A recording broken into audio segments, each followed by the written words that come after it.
So ನಾವು last ಎಪಿಸೋಡಲ್ಲಿ ಬಂದ್ಬಿಟ್ಟು ಏನಂತ ತಪ್ಪು ಕಲ್ಪನೆ IVF ಬಗ್ಗೆ ಸ್ವಲ್ಪ ಟಾಪಿಕ್ ಕವರ್ ಮಾಡಿದ್ವಿ. ಈ ಸಲ ಬಂದ್ಬಿಟ್ಟು ಅದ್ರದ್ದು ಮುಂದಿನ ಟಾಪಿಕ್ ಕವರ್ ಮಾಡುವ. ನನ್ನ ಹೆಸರು ಡಾಕ್ಟರ್ ಶಿಲ್ಪಾ ಗುಪ್ತಾ, ನನ್ನ infertility specialist. So IVF process ಬಂದ್ಬಿಟ್ಟು ಪೇನ್ಫುಲ್ ಇರುತ್ತಾ ಅಂತ ತುಂಬ ಜನ ಕೇಳ್ತಾರೆ. ಇದರಲ್ಲಿ ಖಂಡಿತವಾಗಿಯೂ 10 ರಿಂದ 12 ದಿನ ನಾವು ಇಂಜೆಕ್ಷನ್ ಕೊಡ್ತೀವಿ. ಬಟ್ ಈ ಇಂಜೆಕ್ಷನ್ ಎಲ್ಲ ಸಬ್ಕ್ಯುಟೇನಿಯಸ್, ಅಂದರೆ ನಾವು ಹೇಗೆ ಇನ್ಸುಲಿನ್ನಲ್ಲಿ ಸ್ಮಾಲ್ ನೀಡಲ್ ಇರುತ್ತೋ ಅದೇ ಥರ ಸ್ಮಾಲ್ ನೀಡಲ್ ಇರುತ್ತೆ. ಸೊ ಪೇನ್ಫುಲ್ ಏನು ಇರೋದಿಲ್ಲ.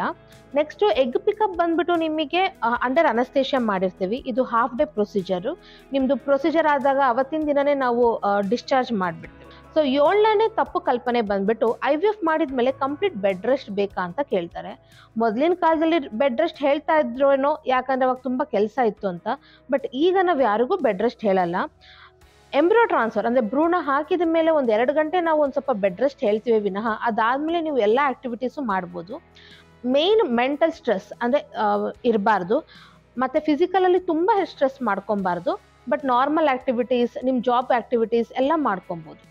ನೆಕ್ಸ್ಟ್ ಕ್ವಶನ್ ಬಂದ್ಬಿಟ್ಟು ನಮಗೆ ಬಂದು ಸೈಡ್ ಎಫೆಕ್ಟ್ಸ್ ಏನಾದರೂ ಇದೆಯಾ ಅಂತ. ಆಸ್ ಸಚ್ ಈ IVF ಅಲ್ಲಿ ಬರೋ ಇಂಜೆಕ್ಷನ್ಸು ಎಲ್ಲ ನಿಮ್ಮ ಬಾಡಿಯಲ್ಲಿರೋ ಹಾರ್ಮೋನೇ ನಾವು ಕೊಡ್ತಾ ಇರೋದು. ಅದರಿಂದ ನಿಮ್ಗೇನು ಇದರಲ್ಲಿ ಸೈಡ್ ಎಫೆಕ್ಟ್ಸ್ ಏನೂ ಇರಲ್ಲ. ಒಂದು ಸ್ವಲ್ಪ ಮೈನರ್ ಸೈಡ್ ಎಫೆಕ್ಟ್ ಅಂದರೆ ಸ್ವಲ್ಪ ನಿಮಗೆ ವಾಮಿಟಿಂಗ್ ಸೆನ್ಸೇಷನ್ ಆ ಥರ ಇರ್ಬೋದು ವಿನಃ ಮೇಜರ್ ಪ್ರಾಬ್ಲಮ್ ಏನೂ ಇರೋದಿಲ್ಲ. ಒಬ್ರೊಬ್ರಿಗೆ ಈ ತಪ್ಪು ಕಲ್ಪನೆಯೂ ಇದೆ, ಕ್ಯಾನ್ಸರ್ ಏನಾದರೂ ಬರುತ್ತಂದರೆ ಖಂಡಿತವಾಗ್ಲೂ ಆ ಥರ ಯಾವುದು ಸ್ಟಡೀಸು ಅಥವಾ ಗೈಡ್ಲೈನ್ಸು ಯಾವುದ್ರಲ್ಲೂ ಯಾವ ಪೇಷಂಟಿಗೂ ಆ ಥರ ರಿಸ್ಕ್ ಆಗಿಲ್ಲ. ನೆಕ್ಸ್ಟ್ ಕ್ವಶನ್ ಬಂದ್ಬಿಟ್ಟು ಎಲ್ಲರೂ ಕೇಳೋದಂದರೆ ನಾವು IVF ಮಾಡಿದಾಗ ಎಲ್ಲ ಎಗ್ ತೆಗಿತಿರಲ್ಲ, ಎಗ್ ತೆಗೆದ್ಬಿಟ್ರೆ ಫುಲ್ ಮೆನೋಪಾಸ್ ಆಗುತ್ತಾ ಅಥವಾ ನಮ್ಮಲ್ಲಿ ಎಗ್ಗೇ ಇರಲ್ವಾ? ಆ ಥರ ಇರೋದಿಲ್ಲ.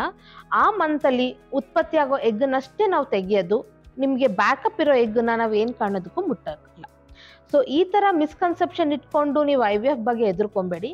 ಏನಾದರೂ ಡೌಟ್ ಇತ್ತು ಅಂದರೆ ನಮಗೆ ಖಂಡಿತ ಕಮೆಂಟ್ ಮಾಡಿ.